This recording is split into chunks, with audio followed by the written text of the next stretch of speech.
If you have a PhD interview coming up and you're thinking, what are they actually looking for? And how do I answer the question without rambling on and on? Well, this video is for you. Hi, if you're new here, welcome. My name is Aku and I'm a second-year neuroscience PhD student studying in London. And I've been through the PhD interview process multiple times, and here's all my tips and tricks that I've learned along the way. In this video, I'm going to walk you through how to answer common PhD interview questions in a way that's structured, calm, and confident. Okay, so before we get into the PhD questions, we need to understand what a PhD interview isn't.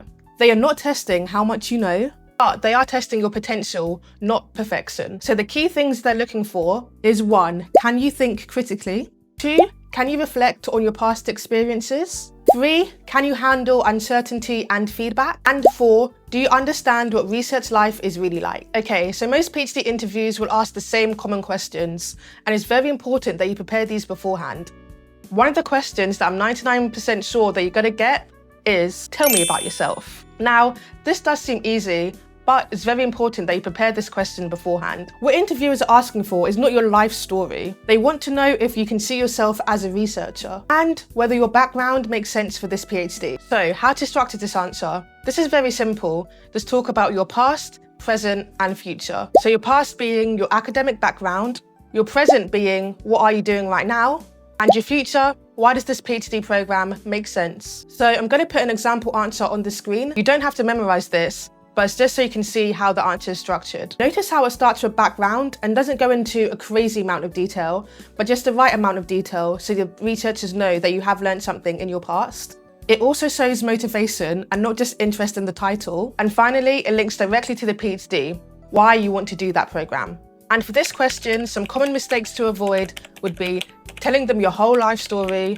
When I was born, I always wanted to be a doctor since I was 2, listing your grades without context, and also not linking your background to the project. Another type of common questions you will see are about the motivation, about why you want to do a PhD. So this could come in the question as, why do you want to do a PhD? Why this lab? Or even, why now?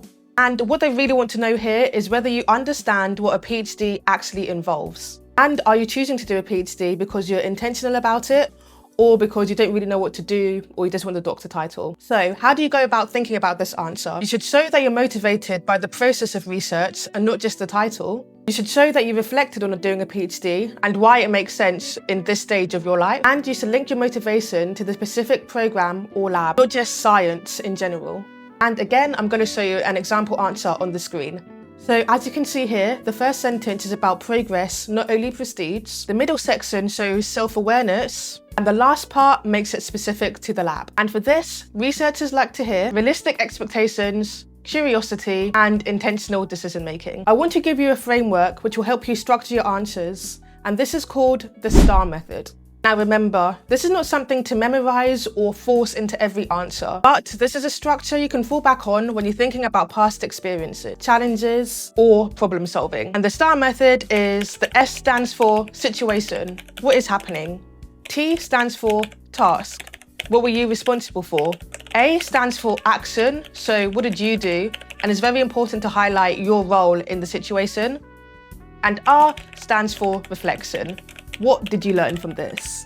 And the most important part in a PhD interview is the R, the reflection. Interviewers care way more about how you think rather than did it even work perfectly. So interviewers will commonly ask you about your research experience. What they want to know here is, can you work clearly? And do you understand why you did what you did? Or were you just doing it because someone told you to? So a common question you may get asked is, tell me about your previous work experience. And for a research experience question, you may not need to use the whole STAR method, but you could use the situation, the action, and the reflection. So I'm going to put another example on the screen and notice how it follows the framework. The first line is about the situation. The second line is about the action, what I actually did and what I contributed.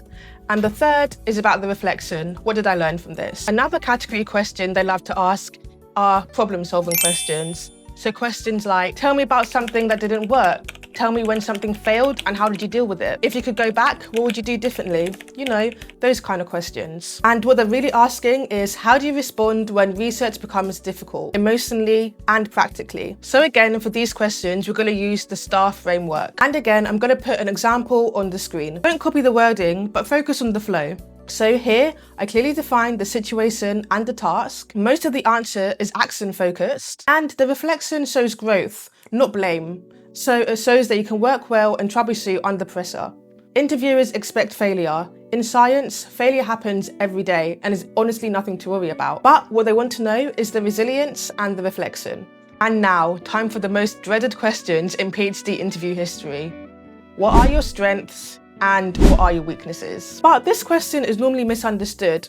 What they're really asking for is, do you understand what skills matter for a PhD? And can you reflect honestly on where you're strong and where you're still growing? So how to think about your strengths. And again, I'll put an example answer on the screen. You should choose strengths that are relevant to research. For example, your time management, your organization, your attention to detail. You should also back them up with a brief example from your past experience, so they know that you're not making up. And it's very important to avoid anything generic without any evidence. The interviewers wouldn't really like this. So some more examples of good PhD strengths are problem solving, independence, curiosity, perseverance, and communication. Some common mistakes to avoid here are listing way too many strengths, saying I'm a perfectionist without any backup, and choosing a strength that is not even related to research. Now, how to answer the what are your weaknesses questions.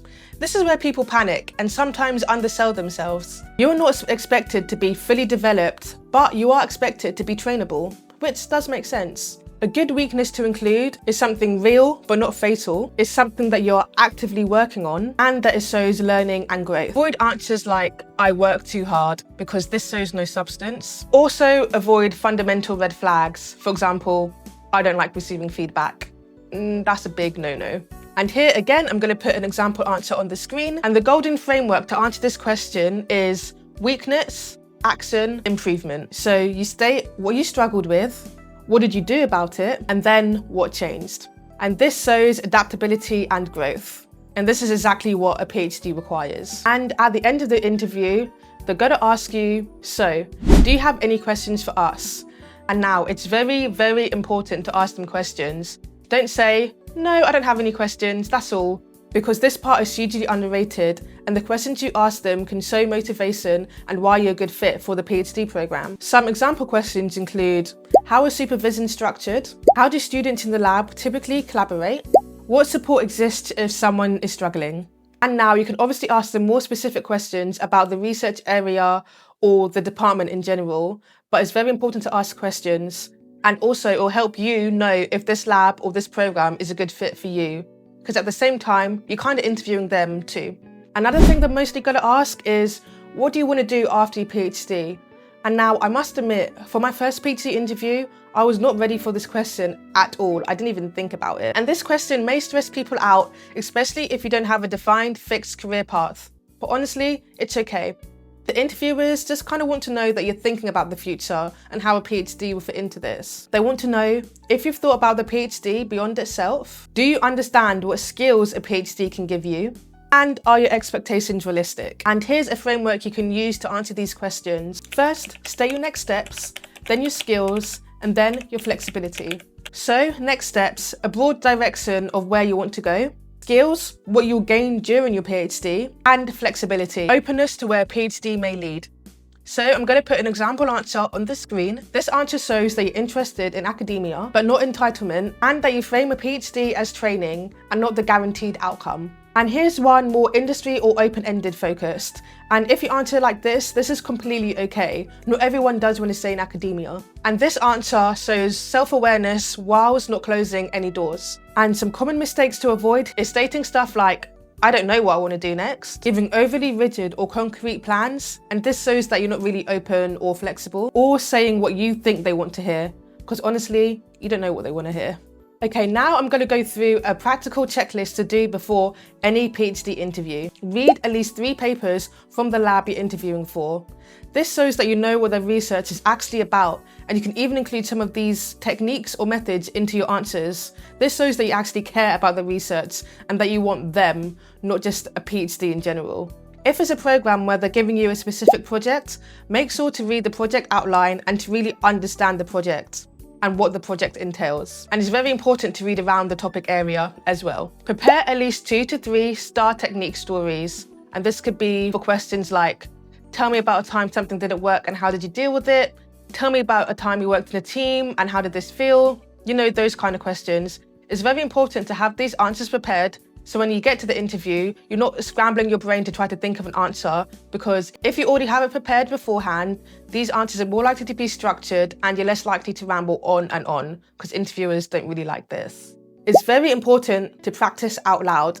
This can be in front of your family, in front of friends, even in front of the mirror. And I know this might feel awkward, but speaking your answers out loud will actually help you gain confidence. So when you're in the PhD interview, you'll be less nervous. And it's very important to prepare the questions you're going to ask them. So if you're feeling nervous about PhD interview, don't worry, this is completely normal. It's not about proving that you already know everything, but it's about showing that you can grow into a researcher. And this is essentially what they're looking for. I've linked some blog posts about how to prepare for an interview in the description, so make sure to check that out if you need more help. And make sure to subscribe for more honest PhD advice. See you next time.